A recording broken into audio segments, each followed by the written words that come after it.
So continuing on with all of these Google Pixel reviews that I'm doing in 2021, the next one that we're going to be talking about is kind of, I guess, the last flagship Google Pixel that Google has made, and this was the Google Pixel 4 XL. Now, when you look at this device, a lot of you may remember this phone as being a very complex phone, and I think that's probably the best way to, kind of sum it up. It was a complicated device.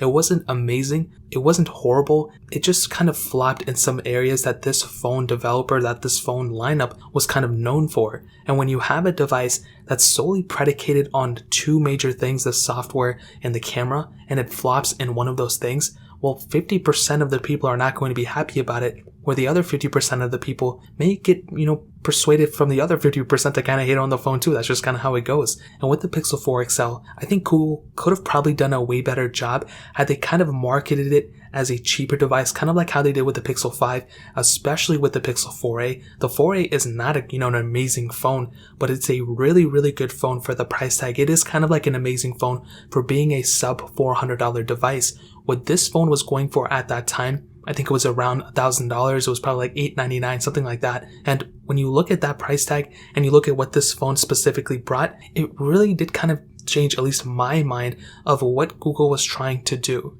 and with its panel on the front, the 6.3 inch panel, first of all, the price tag right now is degraded a lot. So if you want to pick one of these things up, links will be down in the description. I'll find the cheapest one, but I'll also leave a couple other phones that I would, probably recommend this year too. Those will be linked down below. You can get them from there and help support the channel at the same time. As I was saying, the panel, the 6.3 inch panel, it's OLED, 1440p. It was actually one of the better aspects of the Pixel 4 XL. As stated before, when you have a device like this with the panel that it had, especially from the Pixel 3 XL, that panel was horrible. That was the dumbest thing they ever did. This one definitely was a huge improvement from that one. And with its 90Hz refresh rate as well, that really added a lot more character to this device. And going from the standard 60Hz to this one, you're definitely going to be getting a lot more capability from this type of device than really a lot of other devices too. So at the end of the day, that in and of itself really helped improve, I guess, the quality of this device. There was still a little bit of bezel on the top and bottom, but other than that, it really just really added in the whole entire, quality of this device. Now, you did have USB Type-C on the bottom, which was great. No headphone jack, no micro SD card slot, nothing like that, so nothing super crazy. Now on the back, you did have, it wasn't like a glass back. I'm not really too sure what they were doing. It was kind of like a plastic, but not really. It actually felt really great. It was like kind of like a matte texture, and I did like it. For it not being glass, it still had a really good feeling in the hand, and I actually knew a lot of people who didn't like it. I personally did like it a lot. Even though it wasn't glass, it wasn't plastic, it was like a matte texture, and I thought it felt pretty good. Now for the price tag, I would have probably preferred frosted glass, but I think this one actually felt pretty good, surprisingly. Now, the outside, if you can tell, there isn't anything that's like super type of like a flagship type of feature. I think the 90Hz kind of put it over the edge, in my opinion, to kind of it matching like a flagship type of, kind of spec sheet. But again, we had phones like the iPhone 11 Pro, the Samsung Galaxy S10, the Samsung Galaxy Note 10 Plus. We had a lot of devices that were kind of pushing in that upper tier, especially the OnePluses of that year, the 7 and the 7T Pro. Crazy good devices. But with that camera, like I stated before, the Pixel lineup was known for two major things, software and camera. And with this specific camera setup, we had a 12.2 megapixel wide angle lens, then a 16 megapixel telephoto lens. Now, I love Google. I love their, lineup. They actually sent me the Pixel 4 XL at that time, which is pretty funny because I bashed it. But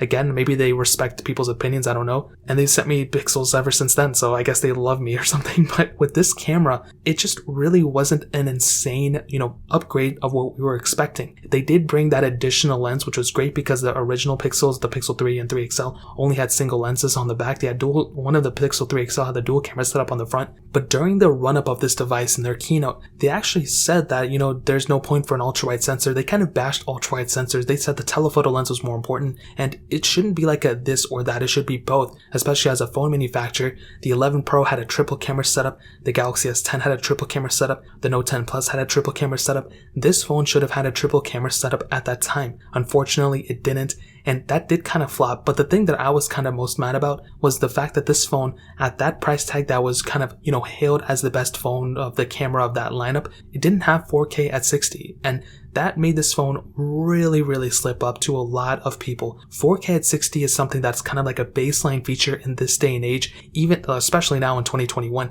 But in 2020, every single phone for the most part that came out that was kind of like a flagship phone had 4K at 60. The Pixel 4a did not, because it didn't need it, because it was like kind of like a budget phone. This phone should have had that capability. Unfortunately, it didn't. The software I think was okay, but the camera quality could have been better for sure. I don't even think it was that bad, but when you have the lack of sensors, when you have the lack of 4K at 60, it already diminishes what this phone quality could have been. The front camera was weird because it was a single 8 megapixel sensor, so they went from that dual camera setup to now a single camera setup on the front, so it made it look even worse than the predecessor, and there was no 4K on the front, there was only 1080p. So when you look at the price tag of this phone, as well as kind of like what the stereotype was of the Pixel lineup, such high expectations for that camera, and it really did flop. This phone, I think the OnePlus 7T Pro kind of had a better camera than this one, to be honest, because it had multiple more sensors than this, but the quality of the photos and videos were great. It just, because we had the lack of features overall, just really didn't diminish the quality of this photo and video quality from the Pixel 4 XL. So in terms of the camera, I spent a long time talking about it, but that really pretty much covers it up. But the best thing about the Pixel 4 XL, and this could go both ways, but I think one of the best things about the Pixel 4 XL overall was the software and a little bit of the battery life. So when you have a phone like the Google Pixel of any genre, the Pixel 4a, the Pixel 5, the Pixel 1, you are guaranteed one thing more than anything, and that is a very long supported phone. So with the Pixel 4 XL, it originally, when it first came out, it did get Android 10. Right now we are on Android 11. Android 12 should be coming up probably in like the next couple months, in terms of the beta form. And what I can tell you about the software is that no matter what Pixel you have, even if you have a Nexus, you're going to be supported for quite a bit of time. You're going to be, first in line for updates. And I love the fact that if any, Google puts out a software update or whatever, I can pretty much just go to my computer and install it.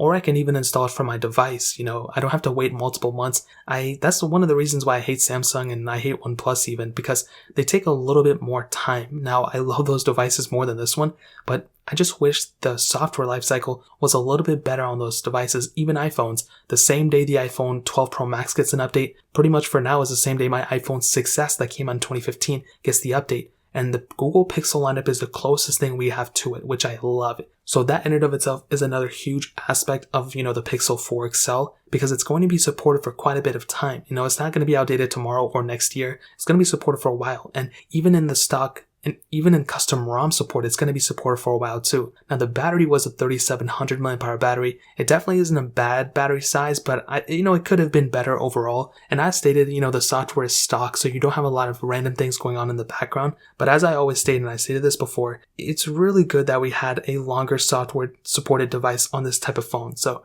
again, I think that in and of itself really did add a lot more character to this specific device. So I think for sure at the end of the day, this is probably one of the better aspects of the Pixel 4 XL for sure, especially now in 2021. Now the performance is also something that's pretty good about this phone, and I think, if you're wanting to pick up a Pixel 4 XL, this is another area that could probably be, a strong suit for you. It had the Qualcomm Snapdragon 855, which was probably the best one at that time, an Adreno 640 GPU, and it had 6 gigs of RAM on both models. Now, there was only 2 storage models of this phone, a 64 gig model and a 128 gig model. There was no expandable storage, so you could only be tapped out at 128, which that is also another weird aspect of this phone, but we're in the performance segment, so I'm not going to hit on it. But I think the overall performance of this phone is still pretty good for the most part. If you're wanting to go and use this phone as a main device, it's still going to be more than capable. If you want to game on this thing, if you want to do anything crazy, this phone is more than capable. Now, some people may be kind of, persuaded against because of the 6 gigs of RAM, especially now that we have like 8 gigs of RAM as like a minimum on a lot of devices. But I think that's still more than a lot for a lot of people. Whether you have, the craziest flagship or, a small device or whatever, your basic needs are probably going to be met with this type of device and then some. You're going to be able to do a lot of different things from this device for sure at the end of the day. So when it comes down to the performance, it gets a thumbs up for me for sure. Whether you're somebody, like I said before, who expects a little from this device or you expect a lot from this device, you are definitely going to be able to, be content with the performance for sure at the end of the day. So in terms of the performance, it gets a thumbs up for me, like I stated. And to kind of sum up this video and to answer the question, should you go and pick up a Google Pixel 4 XL in 2021? Well, this is what I'll tell you. And I said this before and I'll say it again. I think the Pixel 4 XL is a great phone, but it could have been a better phone had Google marketed it better, first of all, but also had they just decreased the price tag from the start. This phone is not $1,000 phone. This phone wasn't even $1,000 phone when it first came out. The Samsung Galaxy S10 was $1,000 phone. The iPhone 11 Pro is $1,000 phone.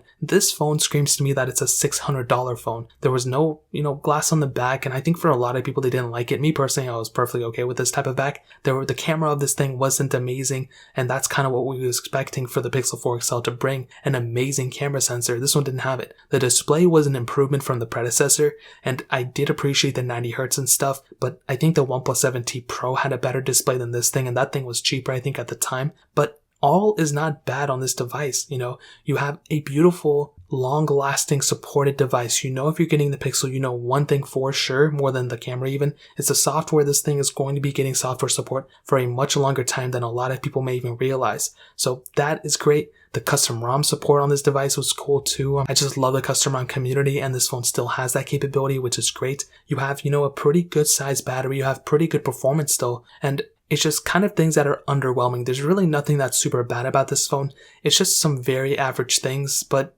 in those average things, it makes you think, why would I even pick up a Pixel? Why wouldn't I just go for the Galaxy S10? Or why wouldn't I just go for something like the OnePlus of that time? Why do I have to go for the Pixel? And I think now Google has kind of learned from this type of device, and they now have switched over to, the cheaper budget phones in a way. The Pixel 5 isn't really a budget phone. It's a cheaper, phone for sure. But as stated before, that's kind of what I would say. And I think at the end of the day, that pretty much covers up what I would think about these specific devices in 2021. But like I said, I will also leave not only the Pixel 4 XL, but some other phones that I would recommend throughout this year in the description below. You can get them from there and help support the channel at the same time. That really pretty much covers it up. If you guys have any other questions or anything like that, let me know in the comment section below. Hit the like button, that would mean so much, but definitely hit that subscribe button. Every single subscriber that we get really does count. So it means so much if you guys can hit that. Also check out the other links down in the description as well. My Twitter, my Instagram, my other channels. More importantly than everything, also every single one of you guys. Hopefully I'll catch you guys in the next video. Peace out till then.